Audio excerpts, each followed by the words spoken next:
We want to know why. We just want to know why. So that's where I'm at currently. That's the question Garcia Gaddis's family has been wondering.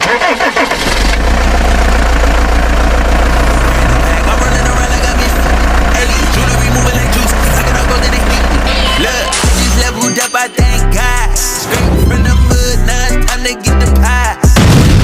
Blood, you can see it in my eyes. My future turning up when it's time to be alive. I'm that nigga, I don't mean to brag, but I'm getting too nice with this. Ain't no way that I'm going outside. My pockets been heavy as shit. What's poppin', M2T? It's your boy Ron on the channel to be. Don't forget to hit that like, comment, share, and subscribe button whenever you pull up to the channel. And while you at it, hit that post notification button for your boy. So whenever I drop, you can hop up in the truck and roll with me. See what's popping. Happy New Year's Eve, M2T fam. Say, man, 24 was a mother trucker. You hear me, man? Man, we covered all kind of stories on this year, man. I'm talking about we done went from robberies, to murders, to kidnappings, to missings, to setting up, to tricking. Man, we done covered all kind of stuff over at Married to Trucking. And I couldn't have did it without you guys. So the first thing I want to do is salute my M2T fam for all the love, all the support. Y'all could have been tuning in to anybody else's channel, but you came over here to the Married to Trucking to see what was popping and hop up in the truck with me. Man, I appreciate y'all, M2T fam. I want to salute you guys for being such great subscribers in the year 2024, man. Thank you, thank you, thank you. We're looking forward to 25. We have very big things going on. The next video y'all will see the catalog of the merch and everything. So get ready for your merch. Now, I have 3 stories I'm going to be showing you guys today. Each one of the stories have videos. The first story is about one of our truckers whose wife was sleeping in her truck at a Tyson Chicken Plant while he was inside taking care of some business. Check this out. Well, the body of the victim recovered from the Tyson Foods explosion has been identified. We're told she's 61-year-old Jamar Batazova, Now, she is from Las Vegas, Nevada, and her husband was a truck driver for the foods plant. WALB News 10's Ashanti Isaac tells us more about her recovery and what the workers' union is encouraging employees to do. Been a long, tedious day here for first responders in the city of Camilla as they have been trying to extract the body of the person who perished in the explosion at the Tyson facility overnight. Deputy Coroner Robbie Willis confirmed to WALB that the person who died has been identified as 61-year-old Barjama Batazatov of Las Vegas. According to Fire Chief Jamie Sullivan, the extraction took longer than expected because heavy machinery was needed to remove the wall off of her. Crews were able to recover her body around 2:10 p.m. today. According to Willis, the woman was asleep inside of the semi-truck that her husband was driving. Her husband went inside of the building, and shortly after, the explosion happened. As far as we understand from our members, a boiler exploded early this morning, late last evening, at the rear of the Tyson poultry processing facility in Camilla, Georgia. But several of our members have been badly injured, and we're working to ensure that they have all of the resources that they need, both physically and mentally right now. Tyson Foods plant employs over 1,500 people from across South Georgia, making it the largest employer in Mitchell County. Officials say this incident will have a thorough investigation. Well, I know this is a big industry for Mitchell County. One part of the plant did have extensive damage noted. It's going to be an ongoing investigation. We are working with the company to make sure that this facility is operational as quickly as possible, but we want to make sure that it's investigated and that it's absolutely safe for our members to be working. But right now we have no news and updates for anybody in terms of work today, work tomorrow. Union representatives say it's critical for workers to reach out to union reps for any assistance that you may need. Now, you can find those union reps in red t-shirts while the boots are on the ground here in Camilla. We want to send our prayers and our condolences to that trucker and their family and let them know that our prayers are with you. I know it's been plenty of times that my wife have been on the road with me, and I've like, babe, hold on, let me run in here and get the paperwork and stuff. And I've been at a dock. It's been raining, it's been sleeting, it's been a good day, or whatever, however. But I have left my wife in the truck, and sometimes she do be sleeping. So I can totally understand and empathize and sympathize with this trucker having his wife with him, and he running there and come back, and he don't even come back, when it happened, and just unfortunately his truck was right there by where the explosion happened, and it ended up collapsing on his truck. And as y'all seen the story, she ended up passing. I will say she passed in her sleep, because from what they saying, she was sleeping in her truck. I just hate that they couldn't get her out of the truck until everything was stabilized. My heart goes out to that trucker, man. 'Cause I'm always thinking about when my wife was with me, and when a lot of us have our wives and our girlfriends and our partners with us. So we just want that trucker to know that we are with you on this day, man. All right? On to our next story. Train flying. Y'all know them trains be moving at 100, 200 miles an hour. And here comes a fire truck. The rails go down. The fire truck try to go around the rails. That train coming. Check it out. When gates go down at the intersection, it blocks off only one part of the traffic, that headed toward the crossing. It does not block traffic from trying to go around and eventually, potentially, getting struck by a train. Investigators from Delray Beach Police, Brightline, and the National Transportation Safety Board, all working to figure out the cause of the crash that injured 15. All agencies expected to talk with the conductor of the train, the driver of the fire truck, and witnesses. I saw a very scary collision. Christoph Larola saw the crash from his apartment porch a block away. He says a freight train just passed the intersection when the Brightline train, headed in the opposite direction, struck the fire truck. Did you see what the fire truck did? I did. I saw it wait for the freight train to go by, and it started to try to get around the arms, and eventually was hit, sliced in two by the Brightline. This video from Brightline, stopped just before the impact, shows the crossing gates were down, blocking traffic when the fire truck attempted to cross.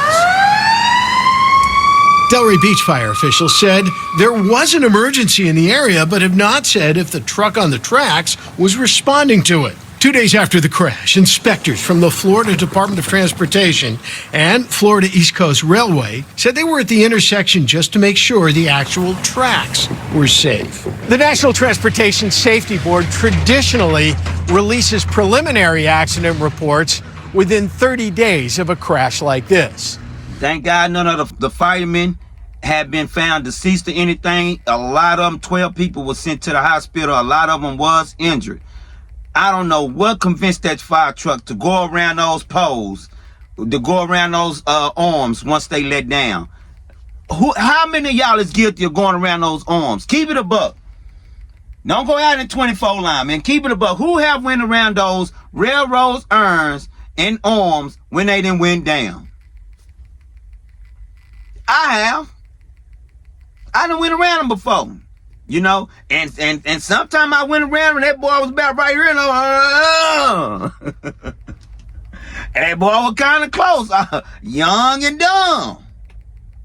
Young and dumb. I've done it. I've never done it in this, and I won't do it in this. But I have done it in my personal car before, back in the days.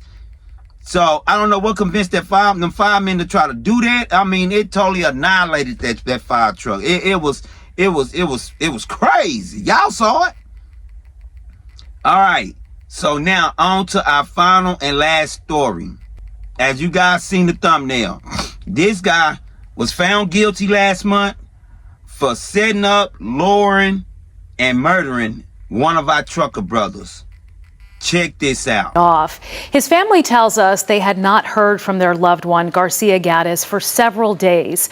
Palosoro spoke to his cousin. We want to know why. We just want to know why.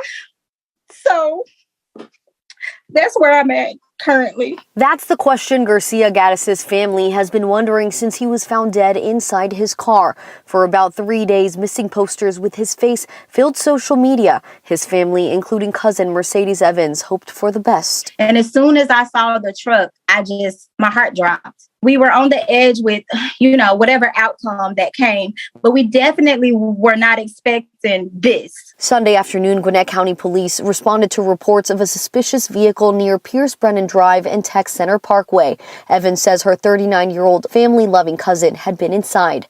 Now they want justice. Why this happened to him? We have no clue, no slightest idea to piece this together. The way that his truck was left in that neighborhood, somebody saw something at some point. She says Gaddis, who moved to Atlanta from Mississippi a few years ago, used to call his siblings or mother every day.